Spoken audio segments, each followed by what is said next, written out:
Good afternoon, everyone. My name is Michelle Gramolia, and I am the President and CEO here at Woodland Pond. Today is Tuesday, April 13th, 2021, and I would like to just do my normal weekly address today. Before I go into some of the sort of routine weekly items, I just wanted to spend a few minutes today really talking about the decisions that were made yesterday, the process by which we make these decisions, and just to spend a few minutes talking about sort of where everyone is and how everyone's feeling. I know that I'm speaking to you on a video, so it's going to be a little bit challenging to impart the emotion that I'm feeling, but we know how challenging the news was yesterday to hear. First of all, to hear that we have had, we now have 11 positive cases on campus. Fortunately, that number has not grown since yesterday at this time, which is great because a lot of the additional test results that we were waiting for have come through. But to hear that we had 11 positives or have 11 positives right now was a lot for all of us.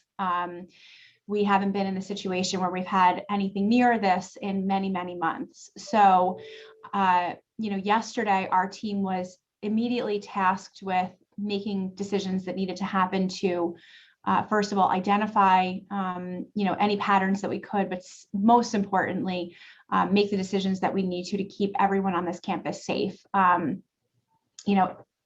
This was different, really, really different than what we've been seeing over the last, I'd say, 4 or 5 months. With the advent of just such a vast amount of vaccination on campus, with adherence to social distancing and mask wearing and so forth, we've had a positive test here or there. Certainly, we're doing testing still twice a week for most staff, once a week for the remaining staff, once a week for approved caregivers. We're rapid testing all of our visitors. So we're doing a lot of testing and have been. And when we have seen some positives, asymptomatic people mostly, but we have seen some positives. But to have 11 all at one time just really, really threw us all. And, it made us look at, the wide distribution of the positives. When we had, the 9 and then the 11 in the fall, it was all skilled nursing, it was all one unit. And I think there was an argument that, potentially it could have been a bad batch of tests. But in this case, it was multiple testing systems, multiple parts of the community, a mix of vaccinated and unvaccinated people, one staff member with symptoms, the remainder of the 10 with none. This was a kind of a big wallop in terms of numbers and just the expansiveness of the results. So given that, and given where we were and where we are, we made the decisions that we did to we intentionally did not place independent living on full quarantine. We simply stopped group activity, but with the certainly the thought in mind that, gosh, this news is really going to be hard for the whole campus to hear. And while we can't control anything that happens at the health center because the state completely dictates, closing down visits and so forth in the health center, we have very prescriptive regulations, and those numbers that we got in terms of positives, they just set off a whole series of regulatory requirements. Independent living, it's more of a judgment call.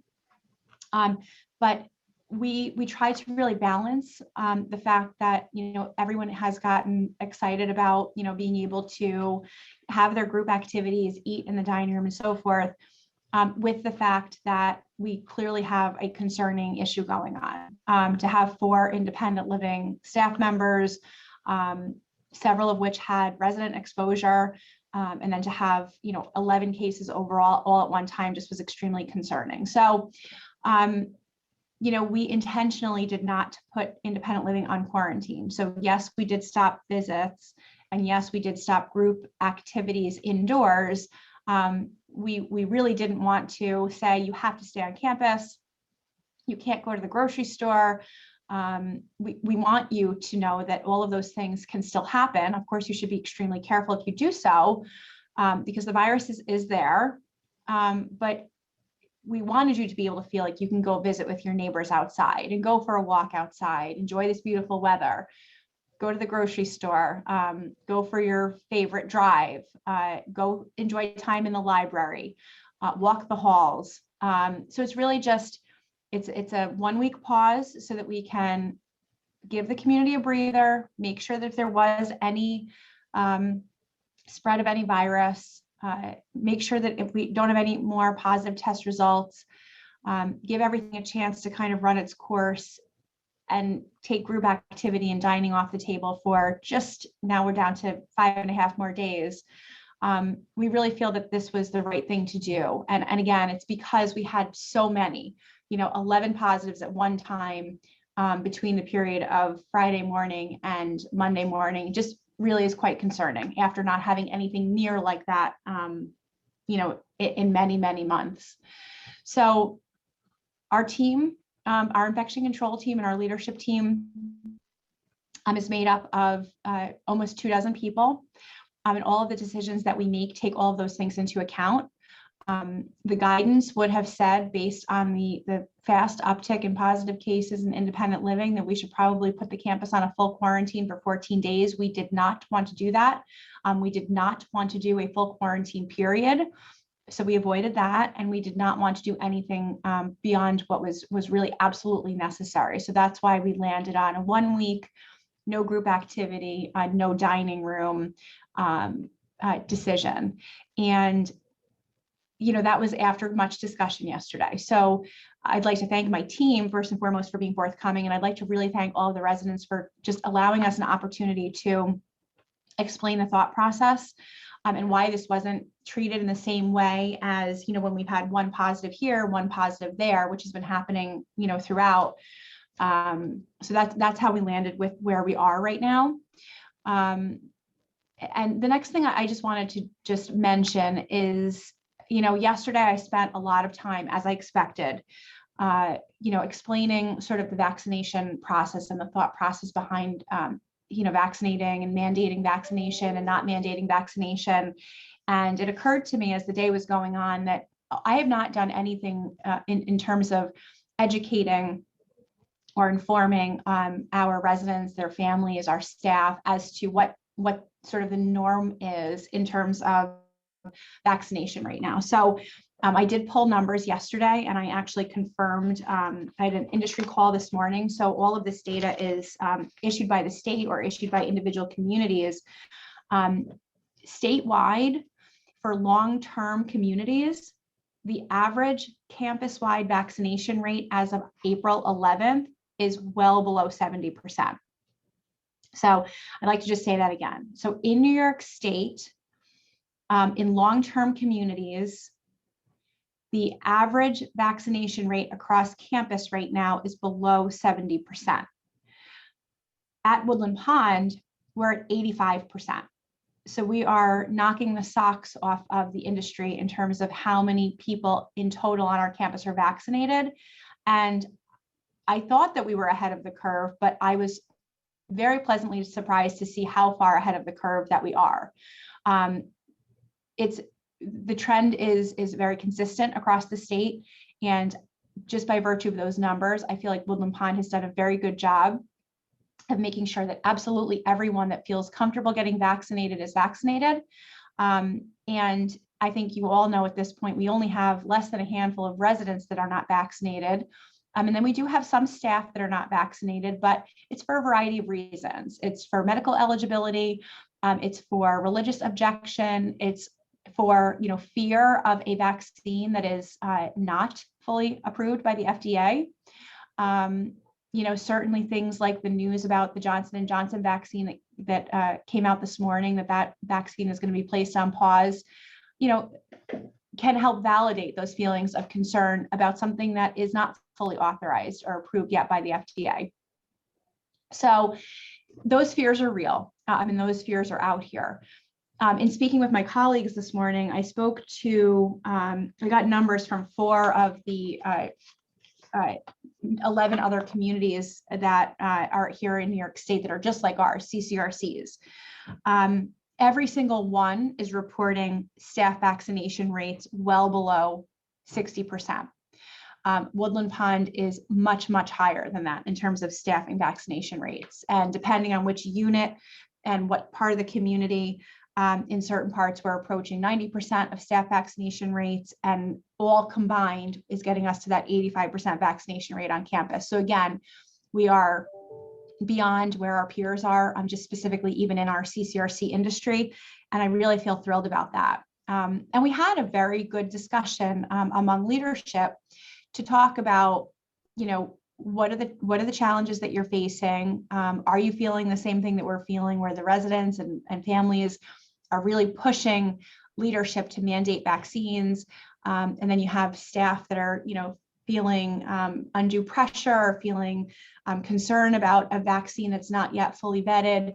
And every single community expressed the same sentiment. So where we are is sort of where the industry is. And certainly I felt good to know that that was the case, because I feel that what we're doing is as careful as it can be, while not, discounting the true needs of or priorities of either group. We are continuing to test our staff at a rate that far exceeds what's required by New York State. As a matter of fact, every community that I spoke to today, there were 12 of us on the call of these types of communities. We are the only community that is continuing to test independent living staff at all. We are the only community that is doing a combination of both rapid tests and PCRs. We're the only community that is testing approved caregivers. So I feel very good about the fact that we are doing a number of things to make sure that we are keeping everybody as safe as possible. I do think that there is some misconception, and I understand this, about exactly what these vaccines can do. And I just want to make sure that everyone understands that as of right now, and this was confirmed on my call today as well, every single community that was on our call today has had vaccinated people test positive for COVID. And now we have as well. So we've got 4 residents right now that are vaccinated that have tested positive. Every single community has had vaccinated people test positive. Every single community except Woodland Pond has had vaccinated staff test positive. So we know that the vaccines are here to prevent serious infection. But what we don't know is how much they actually tamp down the risk of contracting and transmitting COVID. So I think what I take away from this, or what I ask you all to think about, is, do you understand, or can we all sort of accept, whether we like it or not, that the vaccine is a great tool, but it's not the be all end all. And I think because it's not the be all end all, and it doesn't 100% prevent contraction of COVID, it doesn't prevent transmission of COVID, the fact that it's untested or uncertain technology, new technology, some of the vaccines are being called into question, AstraZeneca, Johnson & Johnson. This is a very sensitive and emotional time for everyone. We're trying to balance everything as much as we possibly can, and really try to be careful in what we're doing. So I hope that my message comes across as recognizing, all of the feelings on all of the sides of everybody. We really are taking into account, all of what you're feeling, and I hope that you continue to come to me with your reactions, your emotions, because that helps me to figure out, where do we need to go with our decision making? Because there's no cookie cutter here. There really is no, there's not one way to make all of this work. But that is our thought process, and that's kind of how we come to our decision. So I just wanted to address that, and certainly invite anyone to reach out to me that has any additional questions on that. Now just to a couple of sort of more routine weekly things. Sarah had asked me to remind everybody that certainly you can feel free to go to the grocery store if you live in independent living. Again, I had included in my memo yesterday that if you do have a doctor's appointment a hair appointment or something like that, you might want to just ask the person that you're going to see, or the doctor's office, if they do want you to come, given the fact that we have somewhat of an outburst. I don't want to call it an outbreak because we don't have a lot of symptomatic people. We have some kind of an outburst on campus right now, and they may or may not want you to continue to come. The next thing is that I have received a number of requests to have a reminder made about independent living hallways. So to make this really simple and straightforward for everyone, residents are not supposed to be storing anything in the hallways. You have a little alcove outside of your apartment. If you live in an apartment and you have a little shelf, and putting things there is completely fine, but anything that sticks out beyond that alcove should not be in your area of the hallway. So you should not be storing any kind of carts, any kind of walkers, any kind of power mobility. Your rugs and so forth should not stick out beyond your alcove, decorations, those kinds of things. We absolutely have to keep the hallways completely clear.